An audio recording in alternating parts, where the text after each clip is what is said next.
presente exposición, que lleva por título Los desastres como fenómenos distintos a la guerra, de la Cátedra de Gestión de Riesgo, será presentada por el grupo número 1, cuyos integrantes son el coronel Bastidas, el coronel Boyer, el coronel López, el coronel Hernández, el capitán de navío Pérez, el coronel Hurtado, el coronel Salazar, el coronel Somoza y mi persona, la licenciada Daniela Cabello.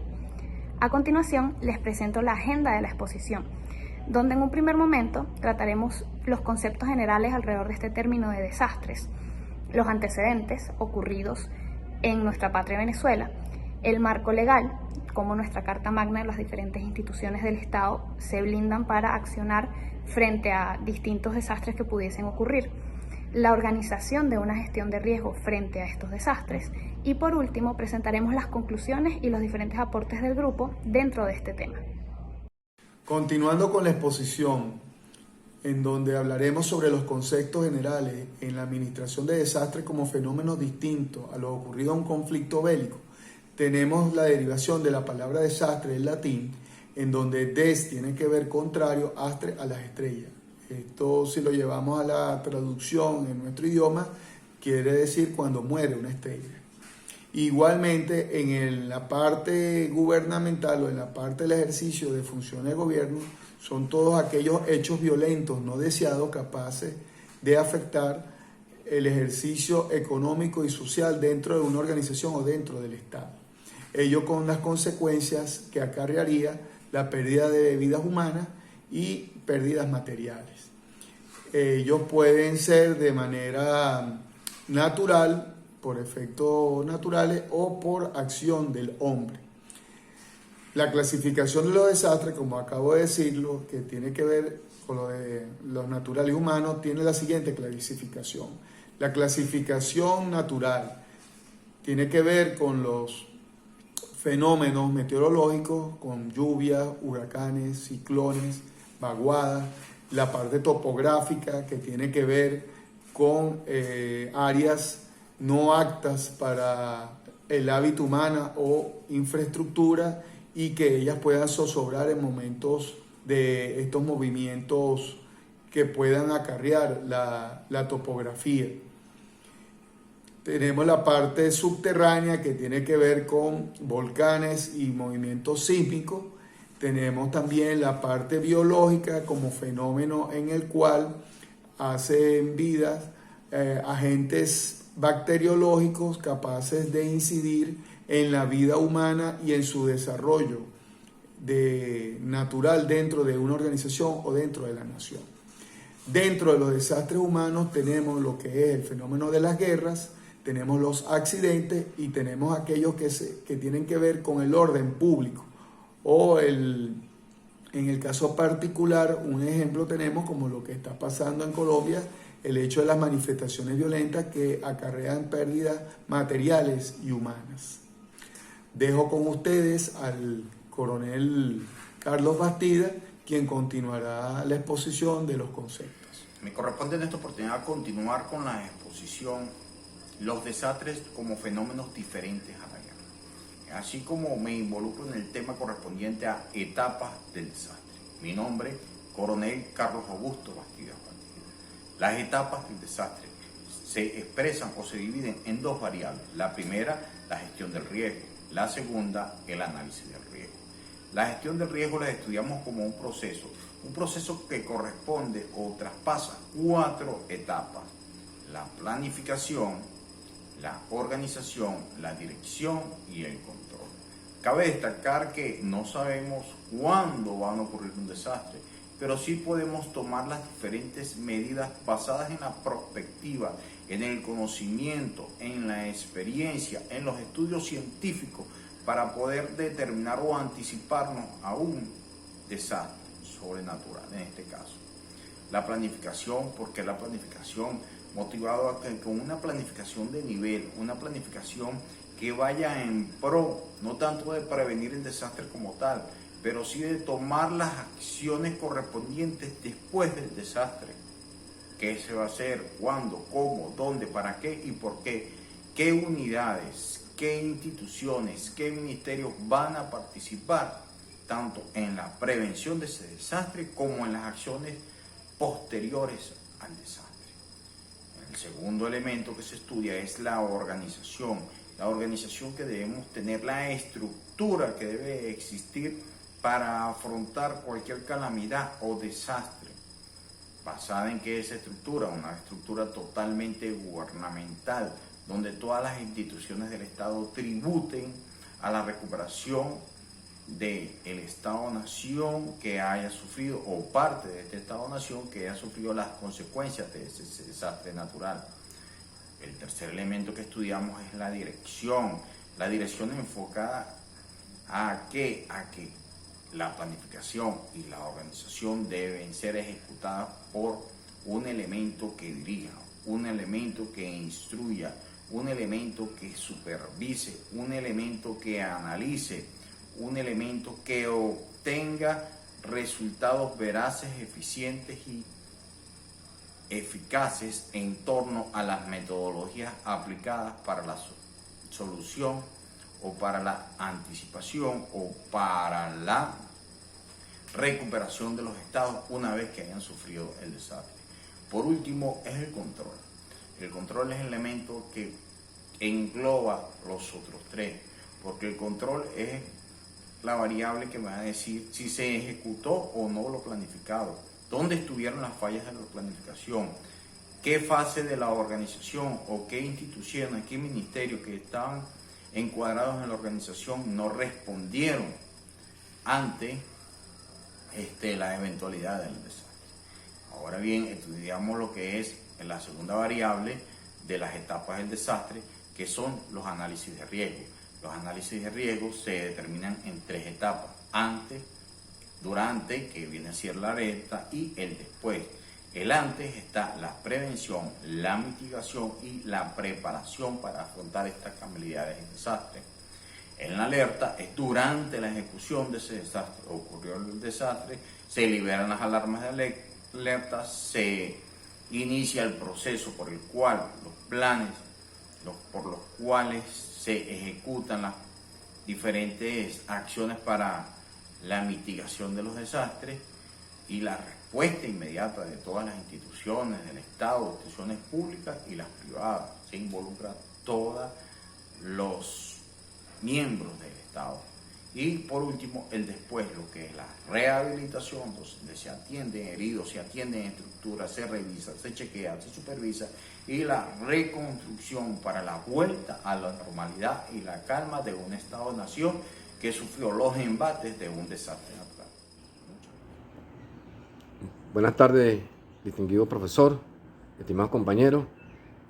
Soy el coronel Henry José Salazar Solórzano, perteneciente al equipo número 1. Y bueno, continuando con la exposición que nos ha tocado en la materia gestión de riesgo, me toca a mí hablar en este momento de los antecedentes más resaltantes acaecidos aquí en Venezuela, de los desastres, ¿verdad? Tanto naturales como humanos, que ya los explicaron los compañeros que me antecedieron, y voy a los que consideré, o los que el equipo consideró, los más relevantes, que fueron 6. Voy a citar como número 1, o los voy a mencionar en orden cronológico de acuerdo a los años donde se suscitaron. El primer evento fue un movimiento telúrico en el año 1967. Este movimiento telúrico, ¿verdad?, fue el 29 de julio, como ya lo dije anteriormente, el año 1967, a las 20:05 aproximadamente de la noche. Su epicentro, ¿verdad?, fue en el litoral central, a 20 kilómetros de Caracas. Tuvo un 6.5 a 6.7 en la escala de Richter, y con aproximadamente con una duración entre 35 y 55 segundos. Un total de víctimas, ¿verdad?, de 236 y 2.000 muertos. Las zonas más afectadas fueron la Altamira, los Palos Grandes y el litoral central. Como segundo fenómeno o desastre, ¿verdad?, fue la tragedia de Tacova. Este desastre, ¿verdad?, es un desastre de tipo humano, acaeció en el año de 1982, ¿verdad? Y esta tragedia se originó por un incendio de la planta termoeléctrica Ricardo Zuluaga. Este desastre se efectuó el 19 de diciembre del año 1982 en el sector de Arrecife, lo que hoy es llamado como el estado Vargas. Fueron dos eventos, dos explosiones. La primera explosión ocurrió a las 06:30 horas de la mañana y la segunda explosión fue a las 12:45 de la tarde. Una cantidad de fallecidos de aproximadamente 160, donde murieron en su mayoría bomberos, trabajadores de la termoeléctrica, policías. Como tercer evento, ¿verdad?, voy a mencionar la tragedia del Limón. Este desastre de tipo natural, ¿verdad?, fue el día 6 de septiembre del año 1987. Un deslave, ¿verdad?, con la máxima cantidad de lluvia acaecida para ese día, ¿verdad?, con un evento principal que fue el desbordamiento del río Limón. Se dice que de esas intensas lluvias aproximadamente alcanzaron unos 180 milímetros de agua. Esa cantidad de agua se prevé, cuando hablamos de lluvia, para aproximadamente, ustedes tengan una idea, de dos meses. Fueron un gran significativo de personas que perdieron sus viviendas, ¿verdad? Y las zonas más afectadas fueron el Limón, la Candelaria, por mencionar una. Como cuarto evento, ¿verdad?, fue la tragedia de Tejería. Esta tragedia de Tejería se efectuó en el año de 1993. El día 28 de septiembre de 1993, en el kilómetro 57 de la autopista regional del centro. Y fue una tragedia de tipo humana, ¿verdad?, donde hubo, primero, se produjo una explosión de una perforación de un gasoducto. Ese día, ¿verdad?, por cuestiones, vamos a decirlo, de tipo normal, dos empresas se encontraban realizando su trabajo. Una empresa se encontraba realizando trabajo de mantenimiento de la autopista y la otra empresa se encontraba haciendo unas perforaciones para la colocación de una fibra óptica. Esta empresa, ¿verdad?, bueno, producto de esas dos labores, de esas dos compañías que se encontraban realizando esa actividad, había un congestionamiento de automóviles en el sector, y dicha empresa que se encontraba realizando la colocación de la fibra óptica perforó un gasoducto, lo que produjo una explosión con una cierta cantidad considerable de muertos. Como otro evento que voy a resaltar, ¿verdad?, es la tragedia de Cariaco. Esta tragedia de Cariaco, ¿verdad?, se produjo, el día 9 de julio de 1997.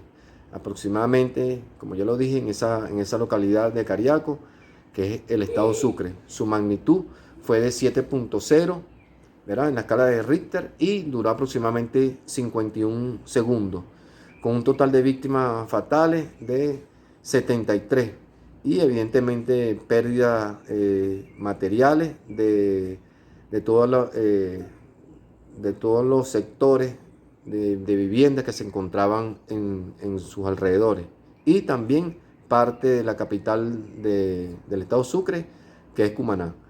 Y como último antecedente y evento más importante, ¿verdad? Tenemos que hablar evidentemente de lo que llamamos o lo que se llama del desastre de Vargas, ¿verdad? Este deslave del Guaraíra Repano, ¿verdad? Fue el desastre natural más grande con la máxima cantidad de víctimas que hemos sido afectados los venezolanos. Aproximadamente el día 5 de diciembre comenzaron las intensas lluvias en la zona alta del Guaraíra, lo que llamamos en la actualidad el Guaraíra Repano. Ya para el día 10 aproximadamente ya dan una alerta roja, ¿verdad? Ya las intensas lluvias ya se salieron del control y del cauce natural que pudiese causar, lo que produjo toda la cantidad de rocas que se encontraban arriba, se llegaron hasta el mar, y todo lo que estaba a su camino fue devastado. Un total de víctimas, unos dicen que son 10.000 y otros hablan de aproximadamente 30.000 víctimas fatales, con una cantidad de desaparecidos que en la actualidad todavía no se conoce o no se puede contabilizar, con una cantidad de daños materiales que tampoco se ha podido contabilizar por la magnitud de la tragedia para ese momento. Y bueno, yo como anécdota, ¿verdad?, quiero hacer resaltar que tuve la oportunidad de trabajar en ese sector por comisionado y lo viví, tuve la oportunidad de vivir ese desastre natural, de verdad que causa mucha impresión toda la cantidad de muertos que yo pude ver en ese momento. Estos son, ¿verdad?, los 6 eventos o desastres que considero el equipo como más importantes y más resaltantes, con mucha cantidad de fallecidos, mucha cantidad de heridos y cuantiosas pérdidas materiales que nos ha tocado vivir a todos los venezolanos. Por su atención, muchas gracias. Muy buenos días, soy el coronel Pedro Rafael Hurtado Rivas, integrante del equipo 1. En esta oportunidad, en la Cátedra Gestión de Riesgo, hablaremos sobre el marco legal previsto por el Estado venezolano en caso de desastres como fenómenos distintos a la guerra. La Constitución de la República de Venezuela, con su espíritu garantista de los derechos humanos y preservación de la vida, prevé el cumplimiento de una serie de acciones y la creación de una serie de leyes que generan organizaciones para atender estos fines. Visualiza de una manera amplia y holística la seguridad de las personas, de los bienes y de su territorio. Por lo tanto, en el andamiaje legal, la perspectiva comienza desde la Ley Orgánica de Seguridad de la Nación, Plan Ley de la Patria 2019-2025, Ley Orgánica sobre Estados de Excepción Ley Constitucional de la Fuerza Armada Nacional Bolivariana y la Ley del Sistema Nacional de Protección Civil y Administración de Desastres. En todos ellos observamos las instituciones y las funciones que cumplen en caso de efectuarse una tragedia de cualquier magnitud en nuestro territorio. Visualiza posiciones con métodos preventivos y progresivos que permiten abordar de manera prioritaria todas las necesidades que nacen producto de estos catastróficos eventos. En todas ellas prioriza la vida del hombre y el orden social sobre todas las cosas, antes, durante y después del evento, y establece una unión de la estructura civil y militar a todos los niveles, nacional, regional, municipal y comunal, para ser abordados estos hechos lamentables en caso de que ocurrieran. En este sentido, este cuerpo de leyes prevé las acciones y las organizaciones que actuarán en cada uno de los casos. Categoriza los eventos y las acciones y procura en todo momento la prevención con la finalidad de mitigar las consecuencias que puedan presentarse. A continuación, mis compañeros desarrollarán específicamente en cada una de las precitadas leyes los artículos correspondientes que sustentan el abordaje del Estado ante un desastre natural como fenómeno distinto a la guerra. Muchas gracias. Bueno, soy el coronel Gustavo Adolfo López Ávila. En este trabajo me tocó a mí enunciar el marco legal. Entre eso tenemos la Constitución de la República Bolivariana de Venezuela, en su artículo 55, 134, numeral 1, 156, 178, 326, 332, 337, 338 y 339. Más que todo esto estos artículos hablan o explican lo siguiente, de que la persona siempre, o el Estado va a proteger siempre a la persona, y que la persona no militar o civil tiene la responsabilidad de ayudar en caso de una situación de catástrofe o desastre. Igualmente, se establece en los últimos artículos lo que es el estado de excepción, quién aplica el estado de excepción, cuánto dura y cómo debe establecerse. Igualmente tenemos la Ley Orgánica de Seguridad de la Nación, en donde establece de que el artículo 23, 24 y 25, el artículo 23 va relacionado con el artículo 332 de la Constitución. Igualmente el artículo 24 y 25 establece los órganos públicos que deben ser organizados a nivel nacional, estatal y municipal. Después tenemos la Ley Orgánica de los estados de excepción, que eso va tan igual como la Constitución, en los artículos 1, 2, 8 y 13.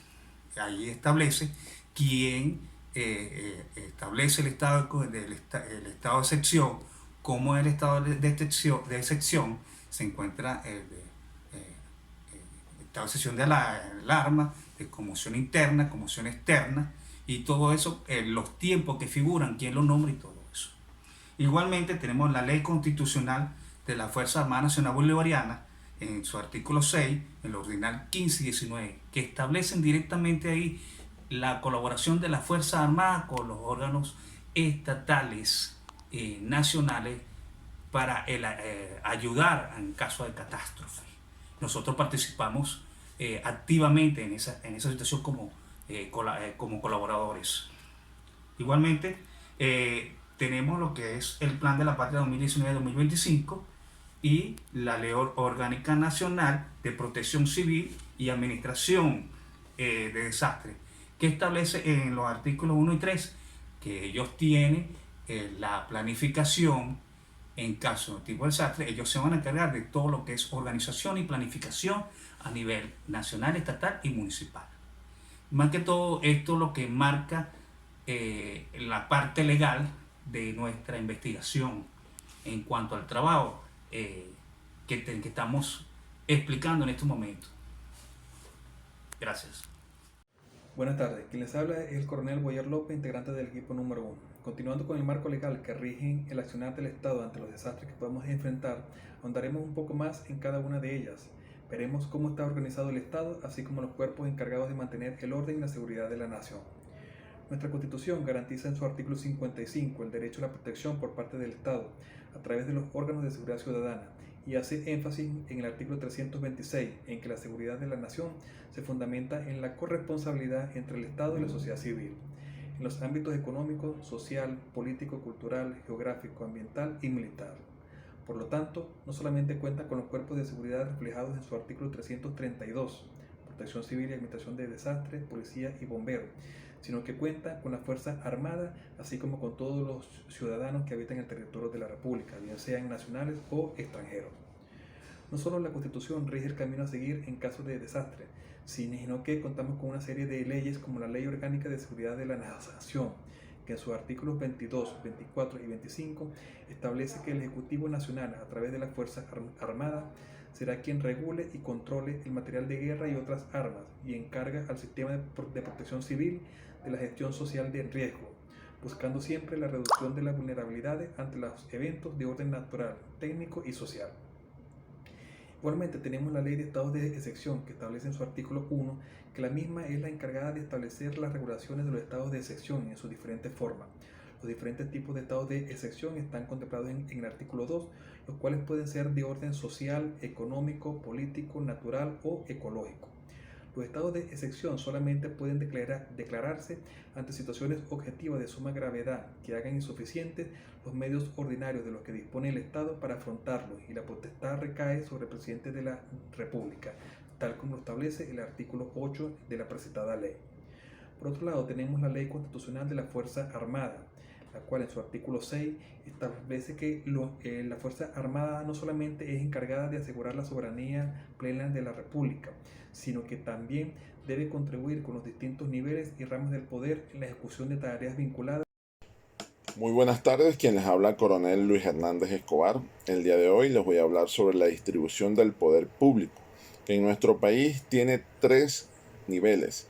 El nivel nacional, que está representado por el Ejecutivo Nacional a través del Consejo Federal de Gobierno. El nivel estatal, que está representado por las gobernaciones a través de los consejos estadales de planificación.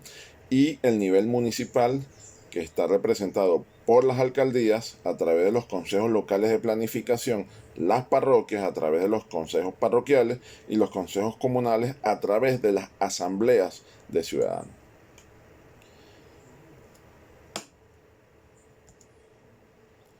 Los poderes en nuestro país están divididos de la siguiente manera, en 5 grandes poderes establecidos en nuestra Carta Magna en 1999, y son los siguientes: el Poder Ejecutivo, representado por el Presidente de la República, el Vicepresidente y el Gabinete; el Poder Legislativo, representado por la Asamblea Nacional; el Poder Judicial, representado por el Tribunal Supremo de Justicia; el Poder Ciudadano, representado por el Consejo Moral Republicano; y el Poder Electoral, representado por el Consejo Nacional Electoral.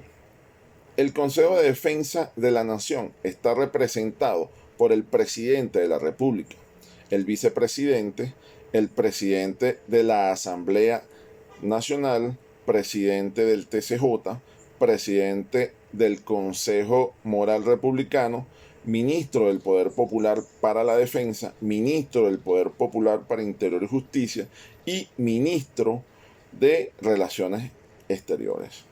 El Consejo de Defensa de la Nación es el máximo órgano de consulta para la planificación y el asesoramiento del poder público en todos sus niveles, nacional, estatal y municipal, en los asuntos relacionados con la seguridad y defensa integral de la nación, su soberanía y la integridad del territorio y demás espacios geográficos de la República.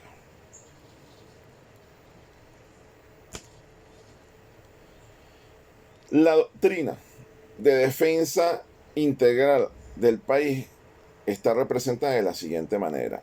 El Estado, a través de los órganos de dirección integral en todos sus 3 niveles, a través de las personas jurídicas y naturales en corresponsabilidad, ejecutarán acciones en todos los ámbitos: económico, social, político, cultural, geográfico, ambiental y militar, para coadyuvar a la seguridad de la nación, la defensa integral y el desarrollo integral de nuestro país, a través de la defensa territorial que contempla la lucha armada y la lucha no armada. Coronel Saúl Somoza, dando continuidad a la exposición del equipo número 1, me corresponde el desarrollo de las conclusiones y los aportes. Dentro de las conclusiones vamos a desarrollar como punto número 1 que los desastres son eventos calamitosos, repentinos y adversos que se presentan de manera inesperada a una sociedad, población o país, y los mismos pueden ser de origen natural o antrópicos, o sea, pueden ser originados natural por la naturaleza o pueden ser originados por la acción del hombre. En el segundo aspecto tenemos que la guerra, cualquiera que sea sus modalidades, es el uso planificado de la violencia extrema orientada a intereses particulares, siendo esta únicamente de origen antrópico. En el tercer punto vamos a fusionar las consecuencias. Tanto los desastres como las guerras originan pérdidas de vida, pérdidas materiales, pérdidas de infraestructura, lo que acarrea un impacto psicológico y desplazamiento de los afectados. En este tercer aspecto hay que hacer un inciso para establecer una comparación en lo que corresponde a desastres y a guerra. En los desastres nos permite la atención inmediata del evento, de manera de mitigar y apoyar al sector afectado. Entre tanto, la guerra no nos permite esa acción inmediata. Esto motivado a que la guerra se va a solapar o se va a mitigar dependiendo de cuánto se postergue la misma, puesto que la atención a las víctimas de la guerra puede generar mayores causas al personal que va a ser destinado para esta acción. Como cuarto punto, tenemos que todo desastre, sobrepasando la capacidad de respuesta de la comunidad afectada y por consiguiente van a requerir de ayuda externa. Esto es cuando una población ya no puede dar respuestas efectivas al auxilio o a la ayuda, entonces es cuando se requiere de la solidaridad para la atención, una solidaridad tanto regional, nacional o internacional. Como quinto aspecto vamos a tener la renuncia a la autonomía para producir respuestas en conjunto y de manera organizada, muy atado al otro aspecto, al aspecto número 4. Como sexta conclusión es el acercamiento entre organizaciones públicas y privadas, que es determinante para la prevención, mitigación y apoyo al área afectada, tanto en la guerra como en los desastres. Ese apoyo de las organizaciones públicas y privadas se demuestran a través también de acciones de solidaridad. Como quinta y última conclusión, vamos a tener la formación de políticas preventivas para crear resiliencia a la sociedad, para que sea capaz de realizar la reconstrucción una vez pasada cualquiera de las afectaciones. Como último punto vamos a tener el desarrollo de los aportes del equipo, como es el diseño de políticas preventivas para lograr el apoderamiento de todas las partes que hacen vida en el territorio ante la inminente amenaza de riesgo. Como segundo aporte, vamos a tener la constante educación, que la constante educación evitará la angustia y la reacción intuitiva mental en caso de que ocurran los desastres. Y como tercer aporte, vamos a tener que las organizaciones públicas y privadas, nacionales o internacionales, previamente consentidas con el Estado, mitigará, prevendrá los efectos devastadores y ayudará a la reconstrucción del área afectada. Esto es toda la exposición del equipo número 1. Muchas gracias por su atención.